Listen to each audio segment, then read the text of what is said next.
bloody attack in Afghanistan, not one led by Taliban fighters, but a street mob, angry at the actions of a hate-spewing man in Florida. 12 days ago, we got word that infamous pastor Terry Jones was about to burn the Koran after all. And we weren't alone in deciding not to give him any more attention.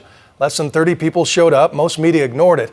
But last week, Afghan President Hamid Karzai publicly condemned the act, and before long, he became a hot topic in cafes and mosques in Pakistan's parliament. So clerics with bullhorns had no trouble organizing today's protest, which quickly turned into a bloodbath. Most days, Mazar-e-Sharif is one of the quietest towns in a war-torn country.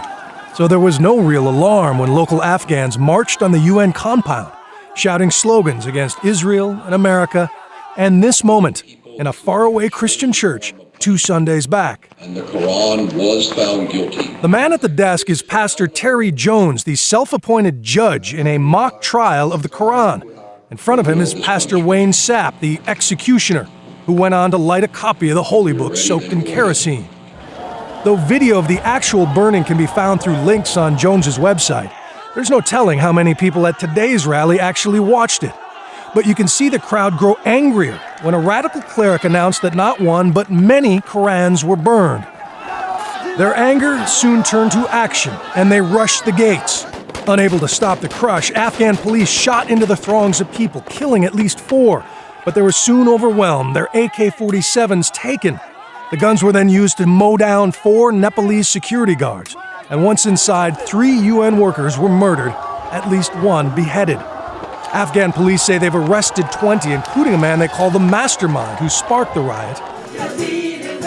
But this is exactly the kind of thing American officials were worried about in September, when Pastor Jones told Terry Moran how he planned to commemorate 9/11. You got the wood over here that you're going to use. Right. Make your bonfire. Yes.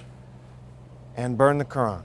Yes. This stunt that he is talking about pulling could greatly endanger our young men and women in uniform who are in Iraq, who are in Afghanistan. Everyone from the president to the secretaries of state and defense to commanding generals in the region implored him to show American-style tolerance and respect for the world's Muslims.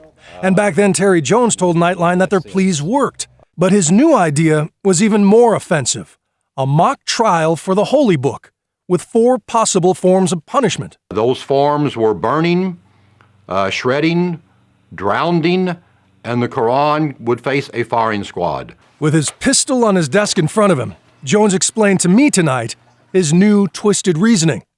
Why did you burn the Quran after all? After we canceled, we still wanted to continue our campaign of raising an awareness of this dangerous religion and this dangerous element. So after much thought, we came up with International Judge the Quran Day. We decided we would put the Quran on trial. Who was the jury? Who condemned the Quran? Made up from different individuals, mainly from around Florida. When you got news of today's deadly riots there in Afghanistan, what was the first thought that went through your head? We are, of course, very sad and devastated by that.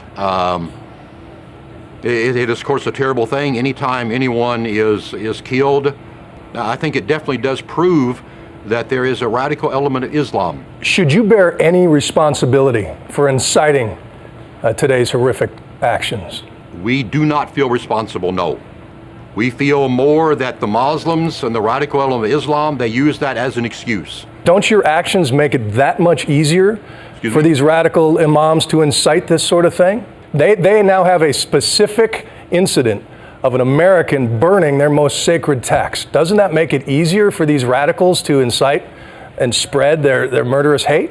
As I said, I believe that they definitely use that as an excuse, as an opportunity. Then why do it? Then why give them that excuse? They can use, but it is also not a reason to back down, and it is not the reason to point the finger at us.